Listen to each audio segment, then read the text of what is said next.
আসমান সমূহ এবং জমিনের মধ্যে যা কিছু আছে সব কিছু আল্লাহ তাসবিহ পাঠ করে। বলেছেন ওয়ালাকিন লা তাফকাহুনা তাসবিহাহুম, তোমরা তাদের তাসবিহ বুঝো না, কিন্তু করে। তো ফেরেশতাও আল্লাহ তাসবিহ পাঠ করেন, গাছপালাও আল্লাহ তাসবিহ পাঠ করে, গরু ছাগলও আল্লাহ তাসবিহ পাঠ করে, আপনিও আল্লাহ তাসবিহ পাঠ করেন। তাহলে আমারে বুঝান, আপনি আশরাফুল মাখলুকাত কিভাবে হলেন? সবাই তো আপনি বরাবর হয়ে গেলেন না। তার মানে আল্লাহ শুধুমাত্র তাসবিহ তাহলিল, শুধুমাত্র এক জায়গায় বসে থেকে কিছু আমল করার জন্য আমাদেরকে সৃষ্টি করেন নাই। আল্লাহ যে আমাদেরকে ইবাদত করার জন্য সৃষ্টি করেছেন, সেই ইবাদত শুধুমাত্র কিছু আমল দিয়ে শেষ হয় না। সেই ইবাদত নামাজের মাধ্যমে শেষ হয় না, নামাজের মাধ্যমে সেই ইবাদত শুরু হয়।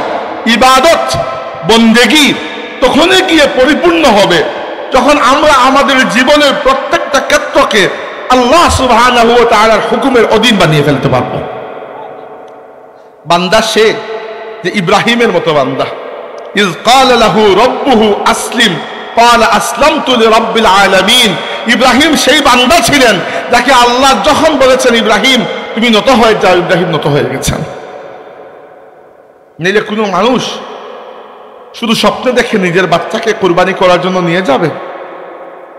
ولما بلغ معه السعي قال يا بني إني أرى في المنام أني أذبحك فانظر ماذا ترى।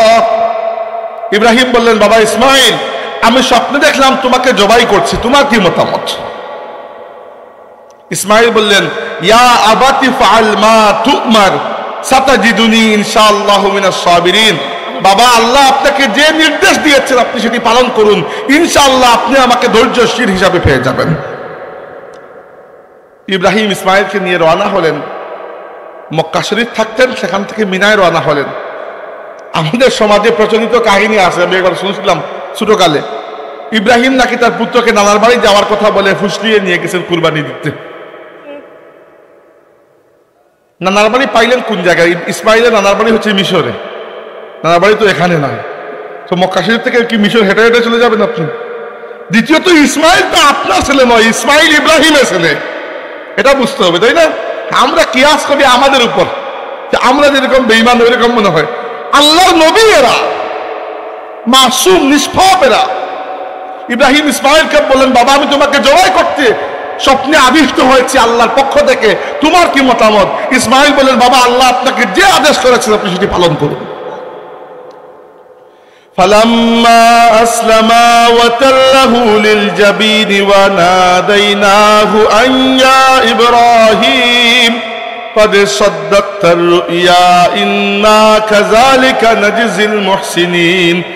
ইব্রাহিম আর ইসমাইল আল্লাহর সামনে নত হয়ে গেলেন।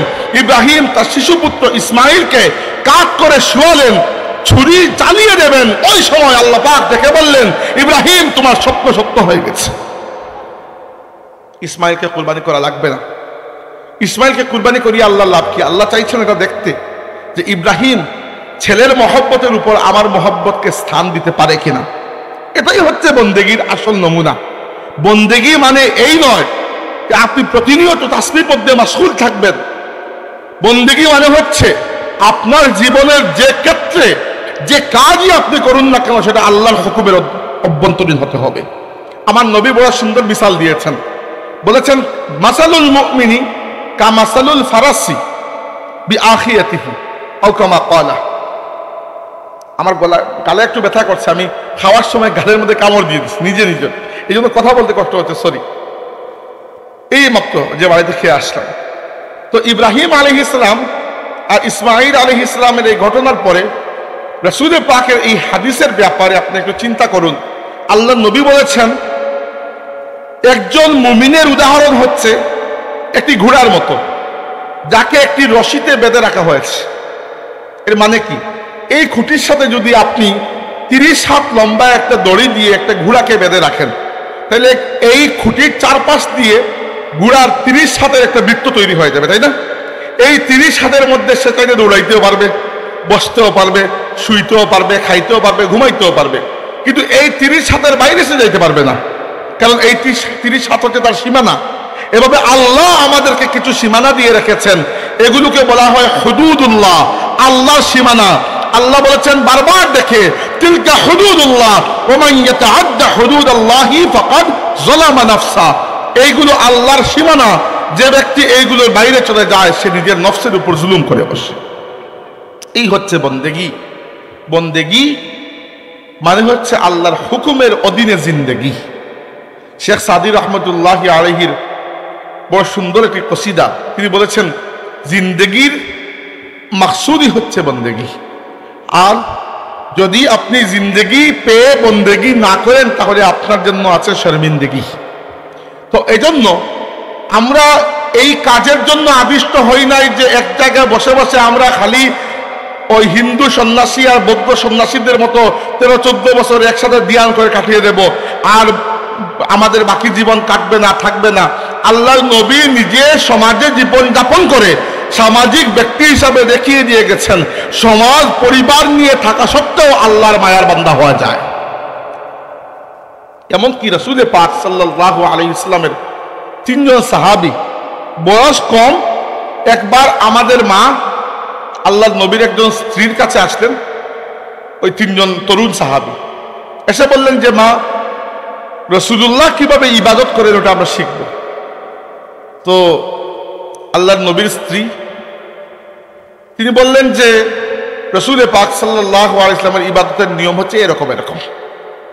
আল্লাহর নবীর ইবাদতের কথা শুনে ওই 3 তরুণ সাহাবী, তরুণ বয়সে তো জুস একটু বেশি থাকে, ওই 3 তরুণ সাহাবী বললেন যে ইবাদত তো নবীর ইবাদত একটু কম হয়ে গেল, নবীর ইবাদত একটু কম। তো নবীর ইবাদত কম এটা তো আর বলা যায় না, তারা একটু নিজের মধ্যে একটা জাস্টিফিকেশন দিলেন, বললেন নবী তো মাসুম নিষ্পাপ, নবীরে তো ইবাদত না করলে হবে, কিন্তু আমাদের তো এর থেকে বেশি ইবাদত করতে হবে। নিজের মনের মতো বানিয়ে নিয়েছেন। কি কি ইবাদত করতে হবে? একজন বললেন যে আমি আজ থেকে আর ওয়াদা করলাম কখনো রাতে ঘুমাবো না, সারা রাত জেগে আল্লাহর ইবাদত করবো। আরেকজন বললেন আমি ওয়াদা করলাম জীবনে আর কখনো বিয়ে শাদী করবো না, সারা জিন্দেগি আল্লাহর ইবাদত করবো। আরেকজন বললেন যে আমি ওয়াদা করলাম আর কখনো রোজা ছাড়বো না, 360 দিনের মধ্যে 360 দিনই আমি নফল রোজা রাখবো, 5 দিন রাখা যায় না হারাম, বাকি 360 দিন নফল রোজা রাখতেন। যেই মাত্র এই সংবাদ আল্লাহর রাসূলের কাছে গেল, রাসূল পাক সাল্লাল্লাহু আলাইহি ওয়াসাল্লাম ডেকে নিয়ে আসলেন, বাহবা দিলেন না, শাবাশি দিলেন না, কঠিন ধমক দিলেন, দিয়ে বললেন কি হয়েছে তোমাদের? আমার জীবন কি তোমাদের পছন্দ নয়? আমি নফল রোজা রাখি, মাঝে মধ্যে নফল রোজা ছাড়ি, আমি রাতের একটা অংশ ইবাদত করি, একটা অংশ ঘুমাই, আর আমি বিয়েও করেছি, সংসারও করছি, আল্লাহ আমাকে বাচ্চা কাচ্চাও দিয়েছেন। সুন্দর না ইসলামের নিয়ম? ইসলামে কোনো সন্ন্যাসবাদ নাই। আপনি দেখবেন হিন্দু বৌদ্ধ সন্ন্যাসী যারা আছেন তারা গৃহত্যাগী। ইসলামে গৃহত্যাগের কোনো প্রয়োজন নাই, আল্লাহ নবী কখনো গৃহত্যাগ করেন নাই। সাময়িক সময়ের জন্য গৃহত্যাগ করতে পারেন, যেমন ইতিকাফে যায় মানুষ, এটা সুন্নত, অথবা আল্লাহর ওলিরা চিল্লা করেন, খালওয়াত করেন, এটা করতে পারেন। কিন্তু চিরস্থায়ী যেভাবে গৌতম বুদ্ধ, বৌদ্ধ ধর্মের প্রবর্তক যিনি গৌতম বুদ্ধ, তিনি ছোটকাল থেকে, তিনি যখন ছোট ছিলেন তার বাবা স্বপ্ন দেখলেন। স্বপ্নে কি দেখলেন? যে তার ছেলে তার সিংহাসন ছেড়ে দিয়েছে, তার সিংহাসনে বসছে না। তিনি বড় কষ্ট পেলেন, মনে মনে চিন্তা করলেন যে তৎকালীন বড় বড় পণ্ডিত যারা, ওদেরকে জিজ্ঞাসা করবেন কি ব্যাখ্যা স্বপ্নের। তো ওরা বলল যে আপনার ছেলে বড় হয়ে ঘর বাড়ি ত্যাগ করে চলে যাবে। তো বাদশাহ চিন্তা করলেন যে এটা তো করতে দেওয়া যাবে না, আমার একমাত্র ছেলে, সে চলে গেলে আমার সিংহাসন কে দেখবে? তো বাদশাহ ছোটকাল থেকে তার পুত্র গৌতম বুদ্ধকে খুব আদরে লালন পালন করেছেন, সিংহাসনের বাইরে যেতে দেন নাই, রাজ দরবারের বাইরে যেতেই দেন নাই। কিন্তু যখন, এবং খুব কম বয়সে বিয়ে দিয়েছেন, মাত্র 12-13 বছর বয়স ছিল। তো যখন গৌতম বুদ্ধ একটু জোয়ান হয়েছেন, প্রথমবার রাজপ্রাসাদ থেকে বেরিয়েছেন, বেরিয়ে দেখলেন একজন জরাজীর্ণ মানুষ এত অসুস্থ, মৃত্যুর জন্য অপেক্ষা করছে। আরেকটা মানুষের লাশ মরে পড়ে আছে, আরেকটা বাচ্চা মারা যাচ্ছে, মায়ের সামনে মা কিছুই করতে পারছে না। গৌতম বুদ্ধ জিজ্ঞেস করেন এগুলো কি? তাকে বলা হলো এগুলো হচ্ছে জীবন, এভাবেই মানুষের জীবন কাটে। তো তিনি বুঝতে পারলেন যে জীবনের মধ্যে খালি সুখ নাই, দুঃখ আছে। এজন্য বৌদ্ধ ধর্মের আমাদের যেরকম কালিমা তাইয়্যিবা হচ্ছে লা ইলাহা ইল্লাল্লাহু মুহাম্মাদুর রাসূলুল্লাহ, বৌদ্ধ ধর্মে কালিমা তৈবা এরকম সর্বাং দুঃখম, সবকিছুই দুঃখ। বৌদ্ধ ধর্মের মূল চিন্তাই হচ্ছে দুঃখ এবং দুঃখ থেকে মুক্তি পাওয়ার উপায়। এরপরে গৌতম বুদ্ধ তার যুবতী স্ত্রী এবং ছোট্ট শিশুকে রেখে চলে গেলেন জ্ঞান অর্জনের জন্য। হাজার বছর, দুঃখিত, হাজার হাজার মাইল পাড়ি দিলেন, বছরের পর বছর তিনি জ্ঞান অর্জন করলেন এবং তার নতুন ধর্ম, প্রথমে তারা হিন্দু ছিলেন, হিন্দু ধর্ম থেকে বের হয়ে নতুন বৌদ্ধ ধর্ম তিনি প্রবর্তন করলেন। কিন্তু ইসলামে এরকম কোনো নিয়ম নাই। রাসূল পাক সাল্লাল্লাহু আলাইহি সাল্লাম আল্লাহর নবী বিয়েও করেছেন, প্রয়োজনে বাজারও করেছেন, নামাজ রোজা ইমামতিও করেছেন, জিহাদের ময়দানে নেতৃত্ব দিয়েছেন, আল্লাহর রাস্তায় হিজরতও করেছেন। আল্লাহর নবী রাতে আল্লাহর ইবাদতে এমন ভাবে মশগুল হতেন যেন মানুষকে চিনেন না, আর দিনে মানুষের কাছে আল্লাহর দাওয়াত এমন ভাবে দিতেন যেন তিনি মানুষের সমাজের সবচেয়ে ঘনিষ্ঠ মানুষ।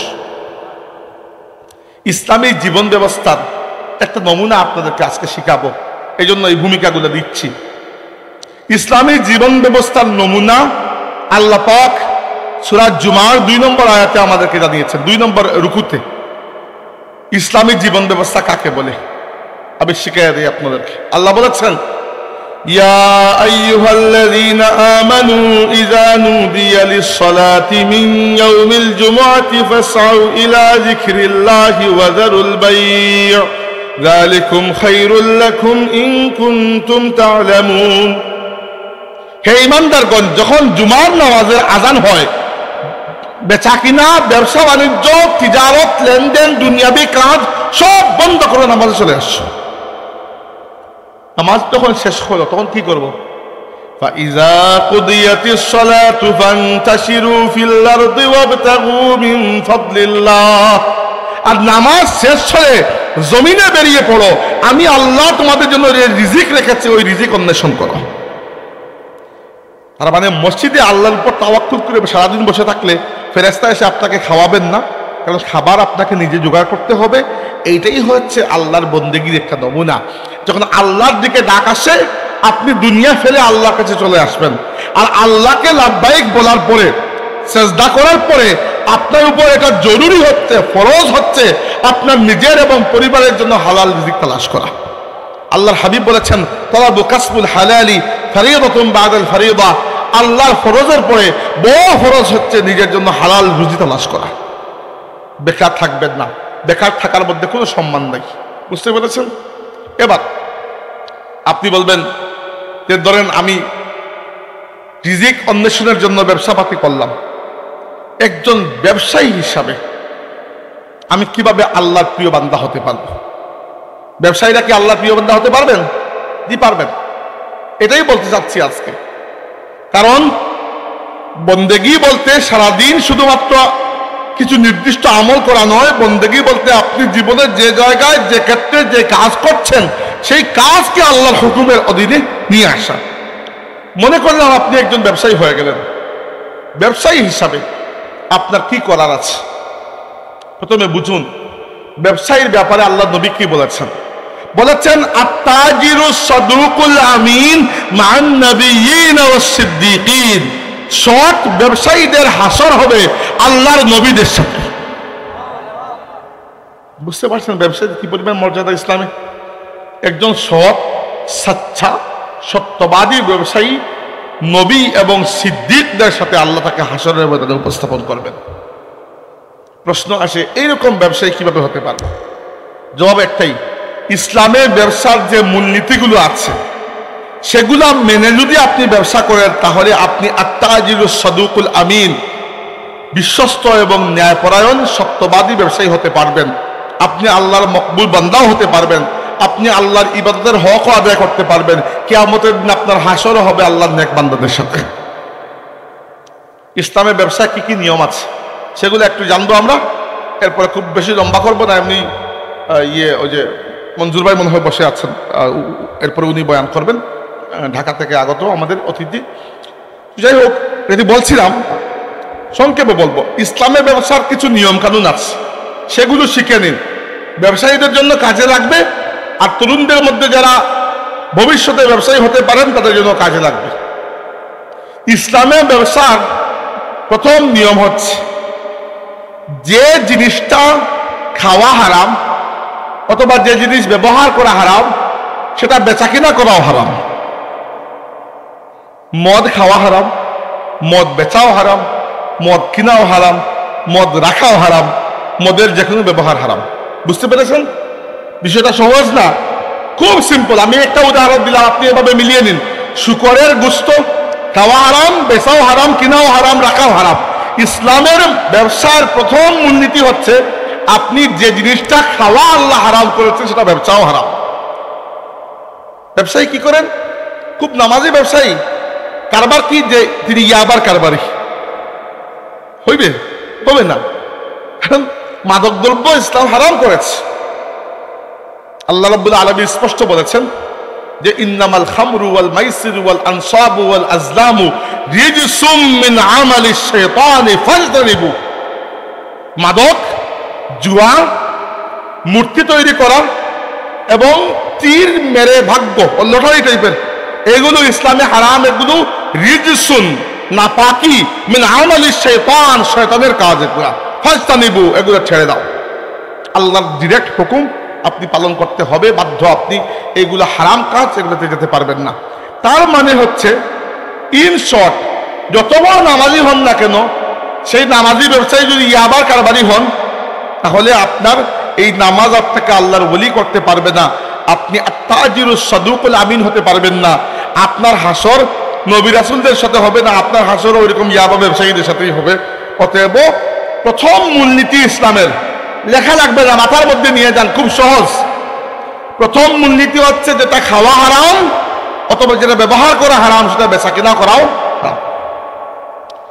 2 নম্বর মূলনীতি হচ্ছে ইসলামের কৃত্রিম মজুদদারি ইসলামে হারাম।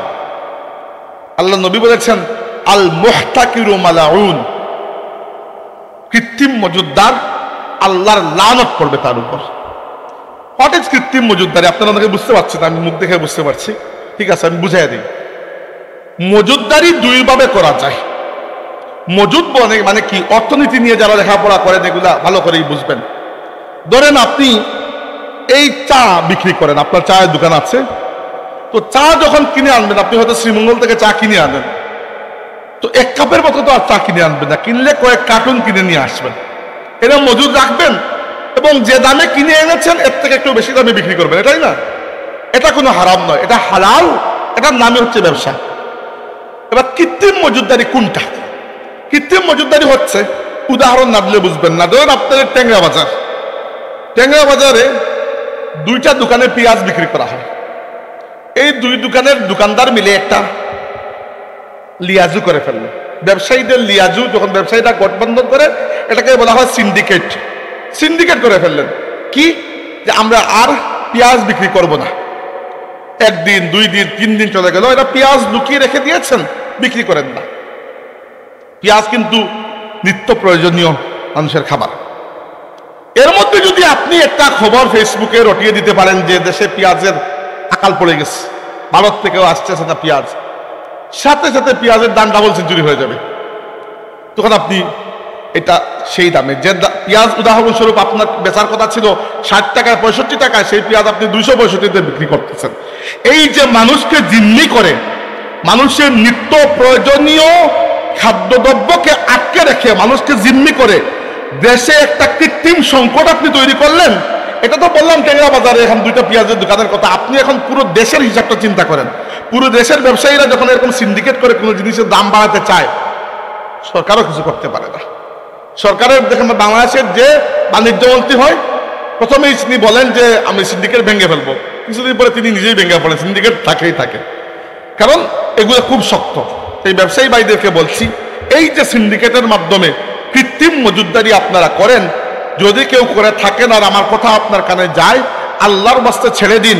যারা এগুলা করে তাদের উপর আল্লাহর লানত বর্ষিত হয়।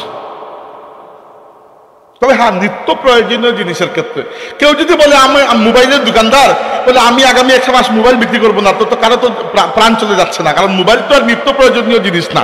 কিন্তু চালের দোকানদার যদি এটা বলে, তেলের দোকানদার, লবণের দোকানদার, পেঁয়াজের দোকানদার, তাহলে কোনো সমস্যা। তাহলে মূলত কৃত্রিম মজুদদারিটা হয় মানুষের দৈনন্দিন খাবারের ক্ষেত্রে। তো এটা করবেন না, এটা করা সম্পূর্ণ হারাম। এমনিতে আপনি যে দামে কিনেছেন তার থেকে বেশি দামে বিক্রি করতে পারেন, ক্রেতা আর বিক্রেতা যদি কোনো দামের মধ্যে একমত হয়ে যায়, আমি জিজ্ঞেস করলাম ভাই চায়ের প্যাকেট কত, আপনি বলেন 300 টাকা প্যাকেট, নিলে নেন না নিলে নেই। তো আমি যদি আপনাকে কথাবার্তা বলে 10 টাকা কমাইতে পারি কমাইলাম, আর আপনি যদি কমাইতে না দেন তাহলে কমাইলাম না, আমার ইচ্ছা হলে নিলাম না নিলে নাই, এটা কোনো সমস্যা নাই দুই পক্ষের চুক্তির মাধ্যমে। কিন্তু আপনি ইচ্ছা করে আমার দুর্বলতার ফায়দা দিচ্ছেন, আপনি জানেন পেঁয়াজ ছাড়া আমার চলবে না, আপনি পেঁয়াজ লুকিয়ে রেখেছেন, তার মধ্যে আবার মিথ্যা সংবাদ ছড়াচ্ছেন যে পেঁয়াজের আকাল পড়ে গেছে। প্রায় সময় এরকম দেশে হয় না যে তেলের দাম বেড়ে গেছে, মরিচের দাম বেড়ে গেছে, কি জন্য হয়? এই সিন্ডিকেটের কারণে। ব্যবসায়ী ভাইরা, খালি যে আমি আল্লাহর কাছে গিয়ে জবাব দিব তা তো না, আপনাকেও তো জবাব দিতে হবে। এগুলা করবেন না, চূড়ান্ত রকমের খারাপ কাজ, দেশেরও ক্ষতি হয়, মানুষেরও ক্ষতি হয়। এখানে কৃষক বেচারা যে পেঁয়াজ ফলাইলো তার তো কোনো লাভ নাই, সাধারণ মানুষেরও কষ্ট, শুধু মধ্যসত্ত্ব ভুগী যারা আছেন এদেরই লাভ। তো এই টাকা লাভ করে লাভ কি? থাকবে না তো এই টাকা বেশি দিন। কৃত্রিম মজুদারি, বুঝতে পেরেছেন? ইসলামে এটা হারাম। আরবিতে এটাকে বলা হয় আল ইহতেকার, আর ইংরেজি এটা শব্দ আছে আপনারা সবাই জানেন, ইংরেজিতে বলা হয় হোর্ডিং, HOARDING, হোর্ডিং বলা হয় কৃত্রিম মজুদারিকে। এটা সরকারিভাবেও কিন্তু এটা খুবই জঘন্য অপরাধ, কিন্তু সরকার কিছু করতে পারে না, ব্যবসায়ীরা সিন্ডিকেট করে ফেলেন, এই জন্য সরকার অসহায় হয়ে যায়। যাই হোক, এটা করবেন না, ইসলামে কৃত্রিম মজুদারি হারাম। 3 নম্বর ইসলামের ব্যবসায়ী নীতি হচ্ছে ব্যবসার ক্ষেত্রে যাবতীয় প্রতারণা করা হারাম। প্রতারণা মানে কি সবাই আমরা জানি, আপনি ধরেন কমলা বিক্রি করছেন, উপরে 2 লেয়ার দিয়ে দিলেন ভালো কমলা, আর নিচে 3 লেয়ার পচা কমলা। আমি তো পুরো ক্যারেটটা চেক করে আনতেছি না, তো আমি ধোঁকা খেয়ে গেলাম। এটা এত বড় অপরাধ, গিসওয়া বলা হয় এটাকে।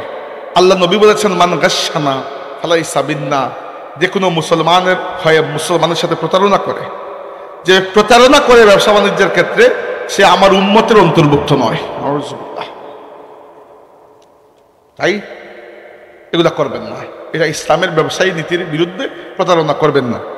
দুধের মধ্যে পানি মিশানো, এগুলো তো আমাদের জন্য সহজ কাজ, আমাদের সমাজে এগুলো চলে। দুধের মধ্যে পানি মিশানো অবশ্য কোনো সমস্যা না, দুধের মধ্যে পানি মিশাতে পারেন, দুধের মধ্যে পানি মিশানো সুন্নত। আল্লাহর নবী নিজে দুধকে ঠান্ডা করার জন্য পানি মিশিয়ে খেতেন, কিন্তু পানি মিশাইলে বলবেন যে পানি মিশাইছি, আপনার পুষাই দেন না পুষাই দেন, তাই না? না, এটা কি জন্য বলছে আমি আপনাকে বলি।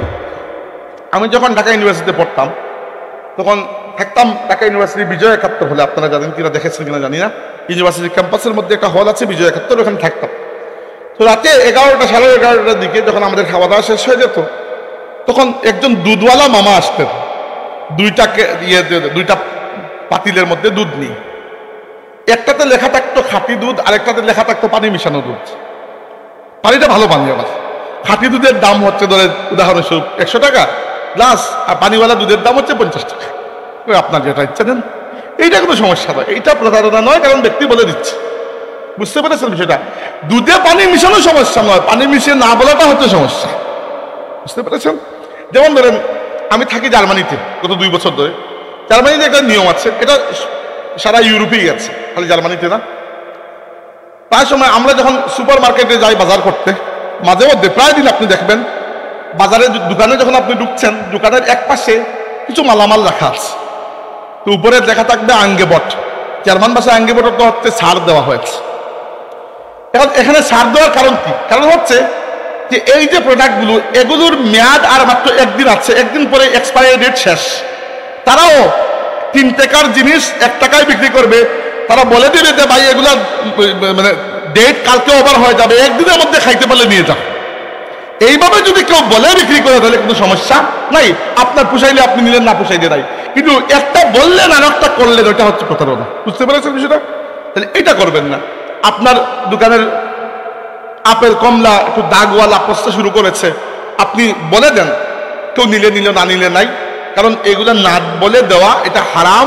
এই টাকা যেটা অর্জন করছে সেটাও হারাম, এটা করা ঠিক হবে না আল্লাহর ওয়াস্তে। তো আপনার ব্যবসার ক্ষেত্রে যত প্রতারণা আছে, প্রতারণার মধ্যে একটা হচ্ছে ওজনে কম দেওয়া। বাংলাদেশে কি আজব আজব নিয়ম মানুষ আবিষ্কার করে।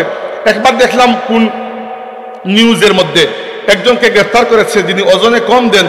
তিনি ওজন যেটা দিয়ে মাপেন তার নিচে চুম্বকের মতো কি একটা লাগিয়ে রাখছেন, এটা দিয়ে ওজন বেড়ে যায়। এত বুদ্ধি যদি আপনি লেখাপড়ার কাজে লাগাইতেন তাহলে তো আজকে ইঞ্জিনিয়ার হয়ে যাইতেন। বাঙালিদের অনেক বুদ্ধি, কিন্তু অনেক বুদ্ধি কাজে লাগাই বেপথে। এটাই হচ্ছে এটা সমস্যা, তাই না? এত বুদ্ধি যদি আমরা সুপথে কাজে লাগাতাম, দুনিয়া জয় করে ফেলতাম, কিন্তু আমরা খালি বেপথে কাজে লাগাই। তাহলে ইসলামের ব্যবসায় 3টা মূলনীতি আমরা জানলাম, 5টা বলে শেষ করব। 3টা, প্রথমটা হচ্ছে যেটা খাওয়া হারাম সেটা বেচাও হারাম, 2 নম্বরটা হচ্ছে প্রতারণা হারাম, 3 নম্বরটা হচ্ছে কৃত্রিম মজুদদারি হারাম, 4 নম্বরটা হচ্ছে সুদ এবং সুদের সাথে জড়িত সবকিছু ইসলামে হারাম। এত বড় হারাম যে ইসলামী শরীয়তে আল্লাহর সাথে শিরিক করা হচ্ছে সবচেয়ে বড় গুনাহ। এরপরে সুদের চাইতে বড় কোনো গুনাহ ইসলামে নাই। এত বড় গুনার কাজ আল্লাহ রাব্বুল আলামিন বলেছেন, ফা ইল্লাম তাফআলু ফাযানু বিহারবিন মিনাল্লাহি ওয়া রাসূলিহি, সুদ যদি না ছাড়ো আল্লাহ এবং রাসূলের সাথে যুদ্ধের জন্য প্রস্তুত হয়ে যাও। আল্লাহ নবী বলেছেন, আর রিবা সাবউনা হুবা আইসারুহা আন ইয়ানকিহার রাজুলু উম্মাহু, সুদের 70টা স্তরের গুনাহ আছে, সবচেয়ে কম গুনাহ হচ্ছে নিজের মায়ের সাথে ব্যভিচার করার মতো। এইরকম ভয়ঙ্কর অপরাধ। আল্লাহ নবী বলেছেন, লাআনাল্লাহুর রিবা ওয়া আকিলাহু ওয়া মুকিলাহু ওয়া কাতিবাহু ওয়া শাহিদাইহি, আল্লাহর নবী বলেছেন আল্লাহ লানত করেছেন যে ব্যক্তি সুদ খায়, যে ব্যক্তি সুদ দেয়, যে ব্যক্তি সুদের দলিল লেখে, যে ব্যক্তি সুদের দলিল লেখার সময় সাক্ষী থাকে সবার উপরে, এরা সবাইকে আল্লাহ একসাথে জাহান্নামে নিক্ষেপ করবেন। সুদ কি? সুদ হচ্ছে লেনদেনের সময় দুই পার্টির মধ্যে তো লেনদেন হবে, একা একা তো লেনদেন করতে পারবেন না। 2 পার্টির মধ্যে সমস্ত ঝুঁকি যদি এক পার্টির উপর চলে যায়, এটাকে সুদ বলা হয়। উদাহরণস্বরূপ, সুদ কিভাবে হয়? আপনি আমাকে বললেন যে আমাকে 1000 টাকা খরচ দেন, খুব দরকার আমার, আমি দিয়ে দিলাম। বললাম দেওয়ার সময় আপনি আমাকে 1100 টাকা ফেরত দেবেন। এখন দেখেন, আপনি 1000 টাকা যেটা নিয়েছেন আমার কাছ থেকে, এইটা আপনি কাজে লাগিয়ে ফায়দা পেতেও পারেন, নাও পেতে পারেন। এইটা কোনো ব্যবসায় ইনভেস্ট করলে লাভ আসতে পারে, লোকসানও আসতে পারে। আবার আল্লাহ না করুক বাড়িতে যাওয়ার সময় ডাকাতি হয়ে আপনার ওই টাকাটা কেউ নিয়েও যেতে পারে, কিন্তু আমাকে আবার আপনি 1100 টাকা দিতে বাধ্য। তার মানে আপনি যে নিচ্ছেন সেখানে লোকসানের সমস্ত ঝুঁকি আপনার উপর, আমার উপর 1 টাকাও না। এটা জুলুম, আর আল্লাহ জুলুম বরদাস্ত করেন না। এই জন্য ইসলামে সুদ হারাম। বুঝতে পেরেছেন বিষয়টা? তো ইসলামে টাকা পয়সাকে ম্যানেজ করার জন্য 4টা পদ্ধতি আছে। এই 4টা পদ্ধতি হালাল। কি কি? প্রথমত পদ্ধতি হচ্ছে সবচেয়ে উচ্চ লেভেলের পদ্ধতি, যেটা আল্লাহ সবচেয়ে পছন্দ করে। সেটা কি? সেটা হচ্ছে আপনার খাওয়া দাওয়ার পরে যা টাকা পয়সা থাকবে সব আল্লাহর রাস্তায় দান করে দেবেন। এটা তাকওয়ার সবচেয়ে উচ্চ লেভেল। আপনি বললেন ঠিক আছে, মাশাআল্লাহ, সুবহানাল্লাহ, আলহামদুলিল্লাহ, কিন্তু পারবো না, মনে দেয় না, তাই না? এত টাকা কেমন দান করবো? ঠিক আছে, আরেক ধাপ নিচে নামতে পারেন, সমস্যা নেই। কি করবেন? খাওয়া দাওয়ার উপরে যা টাকা থাকবে, আপনার অন্য কোনো ভাইয়ের যদি সেটা লাগে তাহলে তাকে কর্জে হাসানা দিয়ে দেবেন। কর্জে হাসানা মানে কি? বিনা সুদে খরচ দিয়ে দেবেন। সে তার ব্যবসা করে আপনাকে মূলধন ফিরিয়ে দেবে। আপনি বললেন থ্যাংক ইউ, অনেক ভালো বুদ্ধি, কিন্তু পারবো না, কারণ বেশি কঠিন হয়ে যায়, তাই না? আমার তো কোনো লাভ নাই, খামোখাই। ঠিক আছে, আপনি আরেক ধাপ নিচে নামতে পারবেন। সেটা কি? সেটা হচ্ছে কেউ যদি কোনো কাজ করে সেখানে আপনিও শরিক হতে পারেন। ইনভেস্ট করলেন দুইজনে, শ্রম দিলেন দুইজনে, লাভও দুইজনে ভাগ করে দিলেন, লোকসানও দুইজনে ভাগ করে দিলেন। এটাকে বলা হয় মুশারাকা। মুশারাকা মানে জয়েন্ট ভেঞ্চার, সমবায় পদ্ধতির ব্যবসা। আমাদের দেশে সমবায় পদ্ধতির ব্যবসা আছে না, ওইটা সুন্দর জিনিস, ইসলামের পছন্দ এটা। আপনি বললেন থ্যাংক ইউ, ভালো কথা, বুদ্ধি দিচ্ছে, কিন্তু পারবো না। কেন? কারণ আমার তো সময় হতো নাই। এখানে যে শ্রম দিব আছে, তুমি দোকান দেবা, তুমি অর্ধেক দিন বসবা, আমি অর্ধেক দিন, আমার তো টাইম নাই। ঠিক আছে, আরেক ধাপ নিচে নামতে পারেন। 4 নম্বর ধাপটা হচ্ছে মুদারাবা। মুদারাবা হচ্ছে একজনের শ্রম আরেকজনের মেহনত, লাভ লোকসান দুইজনে ভাগ করে দেবেন। আপনি প্রপোজ করলেন আমাকে যে ভাই একটা দোকান দেব, দোকানের জন্য কিছু মূলধন লাগবে, 2 লাখ টাকা দিন। আমি 2 লাখ টাকা দিলাম, আপনার কাছে টাকা নাই, কিন্তু আপনার কাছে সময় আছে শ্রম দেওয়ার মতো। আপনি শ্রম দিলেন, আমাদের মধ্যে আগে চুক্তি হয়ে গেল যে আমরা 50-50 নেব, অথবা চুক্তি হয়ে গেল যে আপনি নেবেন 70, আমি 30, যেভাবে হোক না কেন হয়ে গেল। এটা সুদ নয়। সুদ কখন হবে? যদি যিনি টাকা দিয়েছেন উনি যদি বলেন তোমার ব্যবসায় লাভ হোক লস হোক, মাসে আমাকে তুমি কিন্তু 5000 করে দিতে হবে। 2 নম্বর, এর থেকে নিচের পদ্ধতি কর্জে হাসানা, এর থেকে নিচে মুশারাকা, এর থেকে নিচে মুদারাবা, এর নিচে জাহান্নাম, আর কিছুই নাই, এর নিচে সুদ। মুদারাবার নিচে যা আছে সবই সুদ। এর নিচে একটাই থাকে, তোমাকে টাকা দিলাম বাবা 2 লাখ, মাসে 10,000 দিতে হবে, তুমি ব্যবসা করো, যাই করো। এরকম যদি হয় তাইলে আমার তো কোনো লোকসান নাই, কারণ আপনি মূলধন যেটা নিয়েছেন ওটাও ফেরত দেবেন, মাসে 10,000 টাকা দিতেও আপনি বাধ্য, আপনার লাভ হোক কিংবা লোকসান হোক। এইটা একজনের উপর সমস্ত ঝুঁকি চলে আসে, এটা জুলুম, আর আল্লাহ জুলুম পছন্দ করেন না। বুঝতে পেরেছেন বিষয়টা? তাহলে ইসলামের ব্যবসার মূলনীতির 4 নম্বর নীতি হচ্ছে সুদ সংক্রান্ত যা কিছু আছে সবই হারাম। 1 কোটি টাকা সুদ হলেও হারাম, একটা লাল পয়সা সুদ হলেও এটাও হারাম। বা কি করবো আমরা? ব্যাংকে যদি অ্যাকাউন্ট খুলতেই হয় চেষ্টা করবেন সেভিং অ্যাকাউন্ট রাখতে, সেভিং অ্যাকাউন্টে সুদ আসে না। আর যদি আপনার চালিত অ্যাকাউন্ট থাকে যেখানে সুদ আসে, ব্যাংক আপনাকে জানাবে যে এইটুকু আপনার মাসে সুদ এসেছে, ওই টাকাটা আপনি নেবেন, নিয়ে আমার কথা খেয়াল করে শুনুন, সওয়াবের নিয়ত করা ছাড়া কাউকে দিয়ে দেবেন। সুদের টাকা নিয়ে ওই টাকা দিয়ে আবার যাকাত দেবেন না, নাউজুবিল্লাহ, ওটা হবে না। কিন্তু যে সুদও চলে গেল, যাকাতও হয়ে গেল, জিনা জিনা জিনা। কিন্তু নষ্ট জিনিস দিয়ে আল্লাহর ইবাদত করা যায় না। যাকাত আল্লাহর ইবাদত, যাকাত ইবাদত। নষ্ট জিনিস দিয়ে যাকাত হবে না। আপনি দিয়ে দিলেন, মসজিদে দেবেন না, মাদ্রাসায় দেবেন না, স্কুলে দেবেন না। আপনি বলবেন ঠিক আছে মাদ্রাসায় না দিলাম, স্কুলে দিয়ে দিই। কেন, স্কুল কি খারাপ জায়গা নাকি? স্কুল কি খারাপ জায়গা? না, স্কুল তো ভালো জায়গা। তো আপনি কেন দেবেন? ওই আপনাদের ব্যাডমিন্টন টুর্নামেন্ট হয়ে গেলে কিছু একটা দিয়ে দিলেন, এগুলো ফালতু ফালতু এমনিতেই দিয়ে দিলেন। মানে যেখানেই দেবেন সদকার নিয়ত করবেন না। আমরা কি করি প্রায় সময় এমনিতে দান খয়রাত করার জন্য পকেটে হাত যায় না। টাকা পয়সা চুরি হয়ে গেলে মনে করে ঠিক আছে সদকা আল্লাহর রাস্তায় হয়ে গেল। কি অ্যাক্সিডেন্টের মধ্যেও সদকা হয় না। সদকার জন্য প্রথমে সদকার নিয়ত লাগে। বুঝতে পেরেছেন? তাই নিয়ত জরুরি। নাইলে তো সহজই ছিল যে আপনি ফ্রি আছেন, 8-12 রাকাত নামাজ পড়ে রাখেন, পরে যে কোনো রাকাতের মধ্যে লাগাই দিলেন। এরকম হবে না। আগে নিয়ত করতে হবে, পরে ওইটাকে বাস্তবায়ন করতে হবে। সদকার জন্য আগে সদকার নিয়ত লাগবে। যদি বাই চান্স ব্যাংকে আপনার অ্যাকাউন্টে একটু সুদ জমে যায়, কারণ কিছু করার নাই আপনার, আমাদের দেশের পুরো অর্থনীতি সুদভিত্তিক ব্যবস্থার উপর চলে। কারণ আমাদের কেন্দ্রীয় ব্যাংক হচ্ছে বাংলাদেশ ব্যাংক। বাংলাদেশ ব্যাংক দুনিয়ার মধ্যে কোনো একা ব্যাংক না, তার লিঙ্ক আছে বিশ্ব ব্যাংকের সাথে, IMF এর সাথে। ওইগুলো সম্পূর্ণ সুদী প্রতিষ্ঠান। বাংলাদেশের যে দাতা সংস্থাগুলো দেয়, এশিয়ান ডেভেলপমেন্ট ব্যাংক দেয়, আরো কি দেয়, ওইগুলো সুদী প্রতিষ্ঠান, আরো অনেক কিছু আছে। তো আপনি একা বাঁচবেন কিভাবে? কিছু তো করার নাই। তো আপনি সর্বোচ্চ এটা করতে পারবেন যে নিজে ইচ্ছাকৃতভাবে পুরো সুদে হাত দেব না ইনশাল্লাহ, তাই না?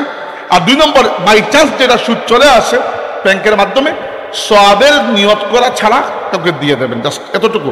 তার জন্য ওইটা হারাম নয়, কারণ সে তো আর সুদ হিসাবে নিচ্ছে না, তার জন্য ওটা হারাম নয়। বুঝতে পেরেছেন আপনারা? ওকে। আর শেষ কথা, ইসলামী ব্যবসার শেষ নীতি যেটা, শেষ নীতি নয়, নীতি তো আরো আছে, আমি 5টা মনে হচ্ছে এই জন্য 5টা বললাম।